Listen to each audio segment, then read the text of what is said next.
Hello po. Pagpalain po kayo ng Diyos saan man kayo sa mundo. At ito na naman po ako, si Boy Tigas. Yung iba kilala ako bilang Atong Redillas, pero konti na lang yun. Malamang yung mga nakakakilalang si Atong Redillas ako, amoy omega o epicacent oil na. Gawa po ako sinad ng video kasi maraming reactions, may mga violent reaction pa nga dun sa isang ginawa ko ng video na dapat bang kabahan ang Eat Bulaga sa It's Showtime. At dun sa ginawa namin ni Paring Kulas, no, dun sa laban ng Showtime at ng Eat Bulaga nung Sabado. Ngayon, paglalabanin ko po ulit ang Eat Bulaga. Nais ko nga sanang tawagin tong tail of the tape. Parang boxing. Kaya lang, tail of the tape, ayaw na nga natin pag-usapan yung tape eh. Kaya sabong na lang ang sabong ng Eat Bulaga at Showtime. Sino bang mas lamang? Eat Bulaga o Showtime? Tara, atong alamin. Andito na po tayo. Alamin na po natin kung sino nga ba talaga ang mas lamang. No? At kagaya nga po sa boxing, parang ang pangit ko mag-boxing. Para para akong ano para akong ano, teddy bear 'pag nag-boxing. Anyway, meron po tayong mga categories. Ang mga categories po natin na paglalabanan, host, creative team, studio, audience, production, channel, at longevity. Kung gaano po katagal. No? So, umpisahan na po natin. Kanino po ba mapupunta ang check na malaking check no, na kulay red? Yan. Ang una pong pagsusukatan natin ay yung tinatawag na hosts. No? Muli, sasabihin ko po sa inyo, ito ay personal kong paniniwala. Maaaring hindi kayo naniniwala sa akin at maaaring mali din po ang sinasabi ko. So, ito po ay kwentuhan lamang naman at masarap pag-usapan ng Itbulaga at ng Showtime. So, sa usapin po ng host, sino po bang mananalo? Ang Itbulaga o ang Showtime? Para sa akin po, Eat Bulaga. Nako! Nako, nako, nako, controversial 'yan. Nako, ako po ay may lubos na paggalang 'no, sa mga host at kahit papaano ay napabilib na rin po ako nila kasi nga halos 14 years na po silang host ng It's Showtime at marami po dun sa original cast ay naandun pa rin. Henyo po si Vice Ganda para sa akin.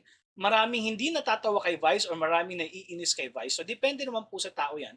Pero para sa akin po nakakatawa si Vice at kapag nagfi-physical hosting na sila, oo, parang naaalala mo yung mga kabarkada mo lang sa kanto kung paano kayo magbugbugan ng mga kaibigan mo kapag naglolokohan kayo. So, magaling din po ang hosts, no? Ang mga host ng Showtime. Kaya lang medyo mabigat po ang kalaban nila pagdating sa host.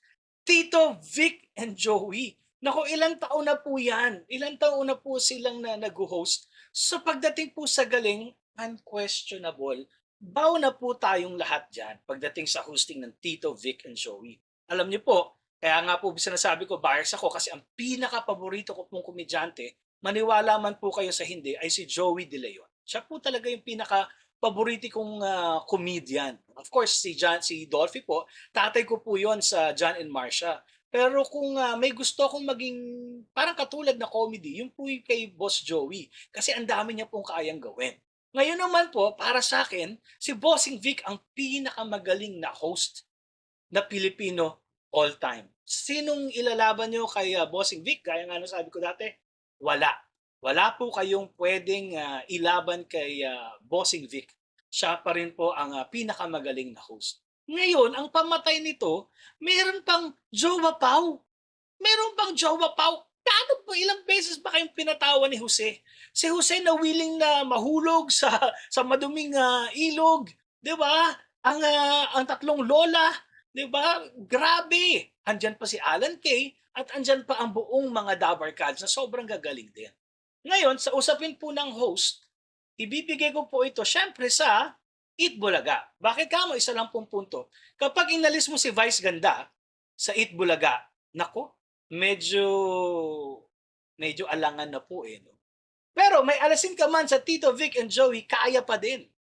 Kaya pa din. Kaya pa din. Mabubuhay pa rin ang Eat Bulaga dahil ang dami nilang magaling doon. Ang dami nilang magaling doon. So, para sa akin po, ang check ay sa Eat Bulaga pagdating sa host. Ang next category po natin ay yung tinatawag na creative team o yung mga taong nag-iisip. Yung direktor, yung mga scriptwriters, si ma'am, basta lahat po ng mga nag-iisip doon sa production, no? At kanino po ba dapat yan? Dapat ba sa Showtime or dapat sa Eat Bulaga? Para sa akin po, ito ay mapupunta sa Eat Bulaga. Na naman! Opo, kasi wala, napatunayan na po sila eh. Ang dami po nilang mga bagong pinauso. Bagong pinauso. Yung lately lang, yung Kalye serye. 'Di ba? Yung Pinoy Henyo. Yung Pinoy Henyo po ay naging kasama sa kultura ng Pilipino. Naalala niyo pa ba yung spaghetti pataas at pababa? 'Di ba? Buong Pilipinas, sinayaw yon, no? Ngayon yung sa Showtime po, hindi po kasing dami yung napasikat. Meron din naman siguro isa o dalawa.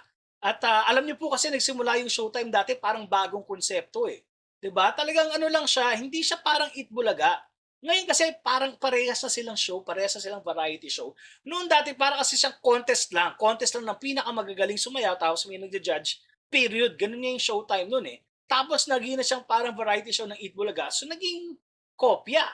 So, doon po, parang sa ano po yan eh. Si Michael Jordan at si Kobe Bryant, alam niyo po? Alam niyo po, number one fan ako ni Kobe Bryant. Sobrang galing ni Kobe Bryant sa akin. Siya yung napanood ko eh.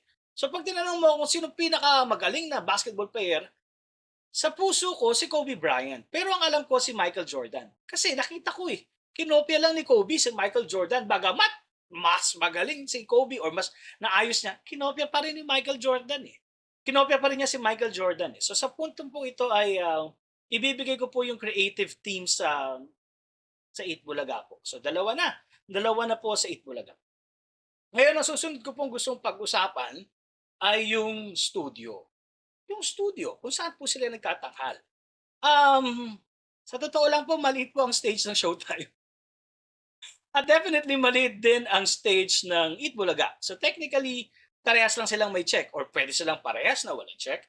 Kasi parehas lang po sila ng laki, hindi walang something extravagant. Now, dun sa mga bali-balita na sa tabi daw, sa likod daw ng TV5, oo, dun sa ano ay magkakaroon pa ng bagong studio, that is yet to be proven. Titingnan natin. At ngayon din na ang Showtime ay nasa GMA na. Aba, hindi natin alam kung ano yung mga susunod na pagbabago. Which would lead to my next part, yung audience, no? Hindi po yung audience sa studio ang pinag-uusapan natin dito, yung taong nanonood. Kanino ba mas maraming nanonood? Yan. Kanino ba ang mas maraming audience? Nako, ito po ay medyo mahirap sagutin. At maaaring mali po ako dito. Pero para sa akin, Eat Bulaga po ang panalo dito. Ito po ay hindi ko alam kung tama ba 'to o baka hindi lang talaga kasi alam niyo po para sa akin ang Pilipinas ay marami pa rin pong konserbatibo. Marami po pa rin pong konserbatibo sa mga Pilipino na ayaw nila yung gano'n, yung alam niyo na po, yung mga konserbatibo po na parang hindi pa handa na yung sa mga konsepto ng LGBTQIA+. So may mga gano'n pa rin po 'no. So sa dami kasi ng yung sa Itbulaga kasi parang noon pa sila nandiyan, eh, parang okay lang sila. Parang sila yung, si Joey Bastos pero lagi namang may titong Bastos, 'di ba? Oo, eh, si Bossing Babaero, normal sa Pilipinas yun, eh. 'Pag babaero nga ginagawa pang wala palang political. Anyway, so para sa akin po mas marami pa ring nanonood ng Eat Bulaga. Sabi nga nila, habang may bata, may Eat Bulaga. Yun nga, tsaka pati matanda, may Eat Bulaga. Yung sa Showtime naman, ang advantage nila, mas sila sa younger viewers. Ang um, ang problema diyan, mas marami yung younger viewers, no? Lalo pag walang pasok. Pag walang pasok. Normally ang Showtime at ang Eat Bulaga ay tanghali. Ang tanong diyan, sino ba kasing nanonood kapag tanghali? Kung yung sa time slot lang na yun, ako, lamang ang Eat Bulaga. Kaso iba na po ang panahon ngayon. Ngayon ay nasa panahon ng social media kung saan lahat, kahit anong oras, pwede mong mapanood. Mapapanood mo sa Facebook, sa YouTube, kung anytime. So, medyo hati, pero I'm still giving the edge to Eat Bulaga. Ang susunod po ay ang production. Anong ibig sabihin dito? Yung pera, yung kakayahan gumawa ng isang show. At nakakalungkot man pong sabihin na bago pa lang ang Eat Bulaga. Bago pa lang sina Bossing Vic, Bossing Joey, at si Tito Sen sa pagpuproduce ng noontime show. So nangangapa pa sila. So definitely, this one belongs to Showtime. Unang-una, TVJ lang ang producer compared sa ABS-CBN. Medyo nung pa lang malaki na. Tapos sasamahan mo pa ng ano, Pal Cheve. Sa Showtime po mapupunta ang channel. Yung last po na category, gusto ko lang ilagay kasi parang feeling ko may sense naman po siya. Ang last po na category ay yung tinatawag na longevity. Kung gaano nakatagal. Alam niyo, syempre pupunta yan sa Itbulaga kasi hello, ilang taon na sila? 44 years na, di ba? So talagang undeniable na yon. Alam niyo po, malaki po kasi yung may kinalaman sa taon. Kasi di ba nung nawala ang Itbulaga last year, katulad ko, parang nagwawala tayo kasi parte na siya ng sistema natin. Kumbaga, it's a it's something na parang kasama sa pagiging Pilipino mo ang panonood ng Eat Bulaga. Bagamat ang Showtime, marami na ring fans, hindi pa nila naabot yung ganoong katagal. Maaabot ba nila to? Only God can, ako, mahirap naman usapin. Baka mamaya may mga comments naman tungkol kay Kibuloy. Anyway, so yan. Ngayon, kung tatanungin niyo ako kung aabot ng 50 years ang Itbulaga, definitely. Definitely. Alam niyo, masaya lang po itong ginagawa natin, itong kwentuhan na ganito no? Pero at the end of the day, maniwala po kayo sa akin, nagsusurvive naman po ang dalawang show. Matagal na sila nagsusurvive laban sa isa't isa. 'Di ba? Ang isasabihin ko lang po, halimbawa, kung yung TVJ, mas maliit man yung production nila, mas maliit din yung production cost. 'Di ba? Kung yung Showtime, malaking production cost nila. So, magkaroon man sila ng maraming commercials, konti lang din yung kita. So may business aspect pa po ito na mahirap at hindi naman po natin talaga ganong alam. O ayan may i-share po ako sa inyo para medyo malinaw, no? At ito po yung ating recap, kumbaga na tinatawag, no? So sa host, panalo po yung Eat Bulaga, creative team Eat Bulaga, sa studio tabla lang, audience sa Eat Bulaga, sa production po ay sa Showtime, sa channel po ay sa Showtime din, at yung longevity o yung tagal ay sa Eat Bulaga. So panalo po ang Eat Bulaga so far. O yun lamang po, baka kayo ay bago pa lang dito sa channel ko baka pwede namang maka-request sa inyo ng like, subscribe. Ay, hindi ko talaga feel maging vlogger. Parang natatawa ako. Sige, mag-like, share, subscribe, comments po. Pasensya na po ako, hindi ako nakaka-comment. May trabaho pa po ako. Ngayon, kapag kumita na po ako sa YouTube, baka maka-comment na ako. Pero ngayon, mas mahalagang gawin ko pa rin po yung trabaho ko. At muli, maraming salamat po sa panonood ninyo. At pagpalain po kayo ulit ng ating Diyos. At gaya nga po ng laging sinasabi ko, nako, kapag may hindi kayo alam, itanong nyo sa akin. Atong alamin.